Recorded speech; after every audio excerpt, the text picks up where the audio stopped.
Right now, we're testing a Whooshh system. Basically, it's a tube system where we can transport live fish from one point to the other.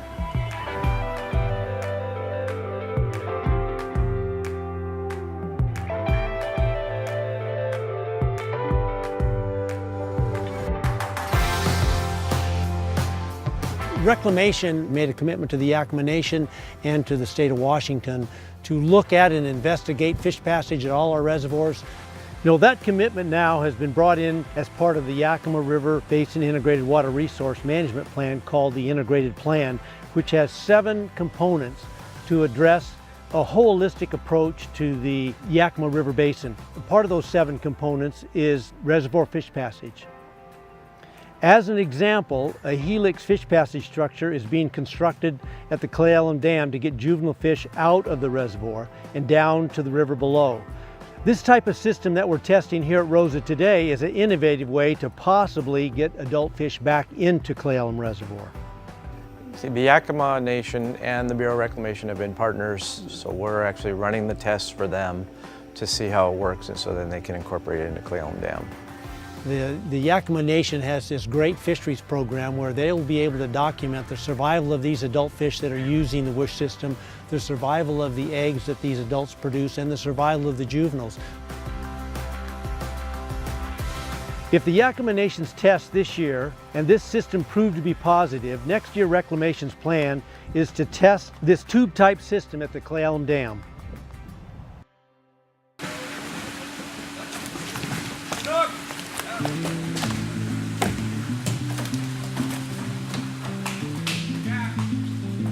So what goes on here is the fish are collected at the hatchery, they're sorted, a random number taken. So we don't take all the fish, we just take a proportion of the fish going up the river to spawn to take to the hatchery.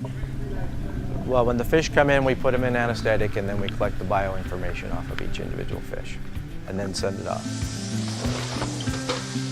This is probably the worst case scenario because we're trapping the fish, we're running them through the fish lock, we're running them down into an anesthetic tank, we're handling them, we're clipping them, we're holding them in, fresh water, and then we're running them through a flume system.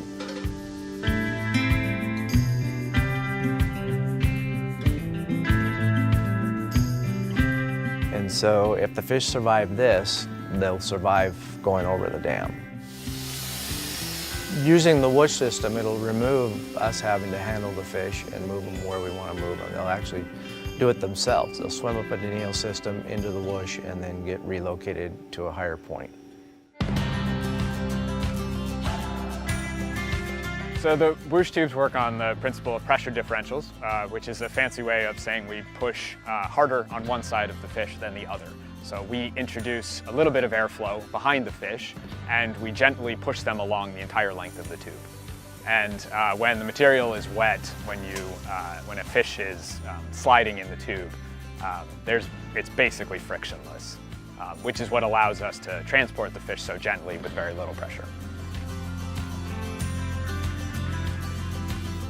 Today's test, and the reason we brought the Whooshh system here is that we could test the distance of a simulation of fish going over Cle Elum Dam, and it would be 1,100 feet. So this tube is 1,100 feet long. Our very preliminary results are that the fish survived this fine without any effect at all.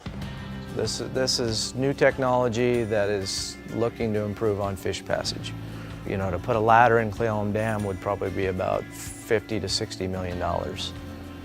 Fish passage at the reservoirs is extremely expensive and time-consuming. This new technology may be quite a bit less expensive, and we may be able to accomplish fish passage in a tenth of the time. And this could be put up rather quickly, maybe within 6 months, when a traditional fish ladder may take years to build.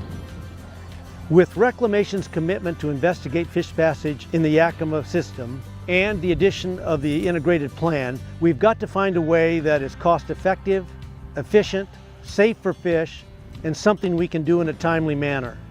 A tube transport system like this seems to meet these requirements. So we're optimistic that this test may help us get to where we need to be.